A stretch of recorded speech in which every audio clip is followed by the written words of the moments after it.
বক্তব্য শেষ করলাম। আসসালামু আলাইকুম। तलवारों पे सरवार दिए, अंगरों में जिस्म जलाया है, तब जाके कहीं हमारे सिर पे ये केसरी रंग सजाया है। ए मेरी ज़मी अफसोस नहीं जो तेरे लिए सो दर्द सहे, महफूज रहे तेरी आन सता चाहे जान मेरी रहे न रहे। ए मेरी ज़मी महबूब मेरी, मेरी नस नस में तेरा इश्क बहे, पी कान परे कभी रंग तेरा जब मुंह से निकल के खून कहे। तेरी मिट्टी में मिल जावा गुल बन के, मैं खिल जावा इतनी सी है दिल की आरज़ू। तेरी नदियों में बह जावा, तेरी खेतों में लहरावा इतनी सी है दिल की आरज़ू। सांसों से भरे खलियान मेरे जहाँ झूम के भंगड़ा पा न सका, आबाद रहे ओ गाँव मेरा जहाँ लौट के वापस जा न सका।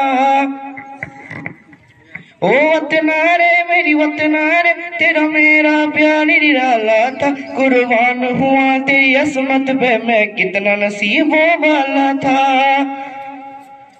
तेरी मिट्टी में मिल जावा गुल बन के, मैं खिल जावा इतनी सी है दिल की आरज़ू।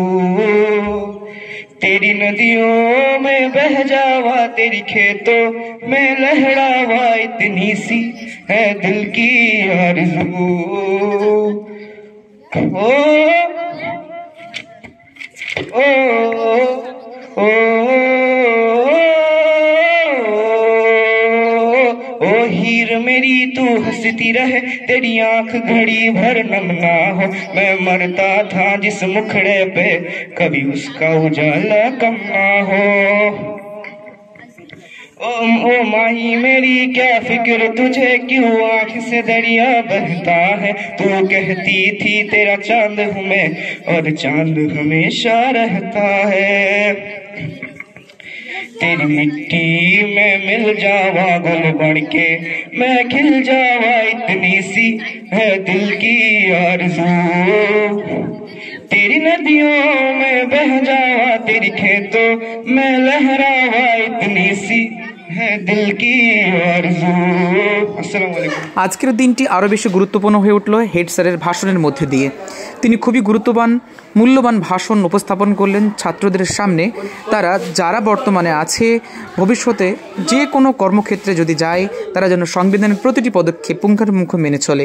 তো চলুন মূল্যবান ভাষণটি একটু শুনে নেই আমরা সকলে।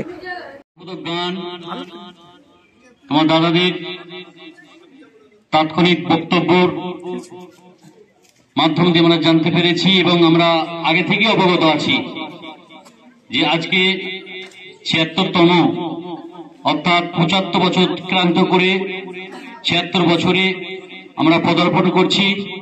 কিসের না, আমাদের এই সুবৃহৎ ভারতবর্ষেও কিভাবে পরিচালিত হবে তার জন্য যে সংবিধান রচিত হয়েছিল ডক্টর বি.আর. আম্বেদকরের নেতৃত্বে, তার আজ ৭৬তম দিবস। আমরা প্রত্যেকেই জানি যে সারা ভারতবর্ষব্যাপী বিভিন্ন ক্লাব, সংগঠন, স্কুল, সভা সমিতিতে সেই বীর শহীদদের আত্মত্যাগ এবং বলিদানের ফসল আমরা পেয়েছি এবং তিনাদেরকে শ্রদ্ধা নিবেদনের উদ্দেশ্যে আমরা প্রতি বছর আজকের দিনটা যেমন বাঙালিদের কাছে 12 মাসে 13 পার্বণ, তেমনি ভাবে আমাদের ভারতবর্ষ একটা দেশ, সেই দেশটিকে স্বাধীনতা যারা দিয়েছিলেন তেমনি ভাবে 15ই আগস্ট এবং 26শে জানুয়ারি প্রজাতন্ত্র দিবস হিসাবে আমরা পালন করে থাকি।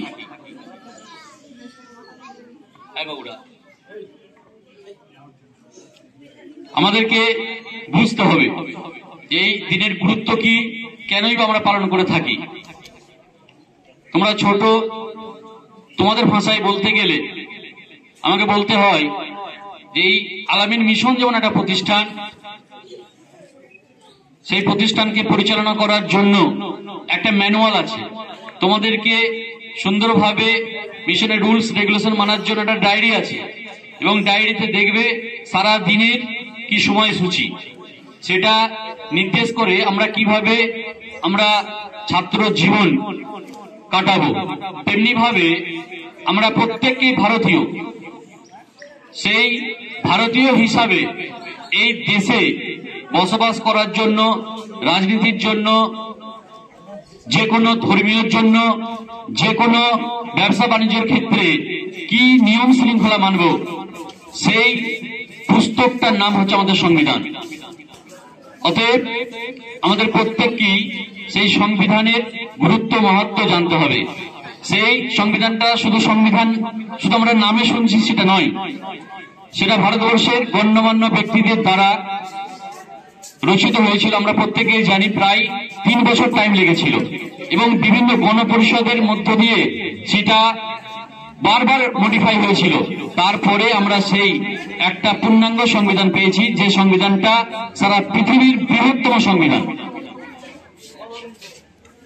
আমরা 1947 খ্রিস্টাব্দে 15ই আগস্ট স্বাধীনতা পেলাম। তারপরে কিভাবে দেশ পরিচালনা হবে সেটা নিয়ে সেই সময়কালে তৎকালীন শিক্ষাবিদ, রাজনীতিবিদ, দেশপ্রেমী প্রত্যেককেই বৈঠকে বসলেন। প্রায় 200-র অধিক সভা বসেছিল, এবং লাস্ট সভার মধ্য দিয়ে ডক্টর বি.আর. আম্বেদকরের নেতৃত্বে সেটা পূর্ণাঙ্গ একটা রূপ পায়, এবং সেই সংবিধানকে আমরা আজকে মর্যাদা দিচ্ছি কিনা ত্রিরঙ্গনা পতাকার সামনে আমরা অঙ্গীকার করব। প্রত্যেকে তোমরা আজকে ছোট, যখন বড় হবে তোমরা বিভিন্ন প্রশাসনিক দপ্তরে যখন যাবে সেই সংবিধানের জন্য মর্যাদা দেবে। সেখানে কোন রকম জাতি, ধর্ম, বর্ণ যেন স্থান না পায়, প্রত্যেকে যেন সঠিক জাস্টিস পায়, এই বলে তোমাদেরকে আগামী দিনের সুন্দর ভারতবর্ষ গড়ার অঙ্গীকার নিয়ে আজকের আমাদের এই 76তম স্বাধীনতা প্রজাতন্ত্র দিবসের দিনের শুভ সকালে আমরা প্রত্যেককে প্রতিজ্ঞাবদ্ধ হব।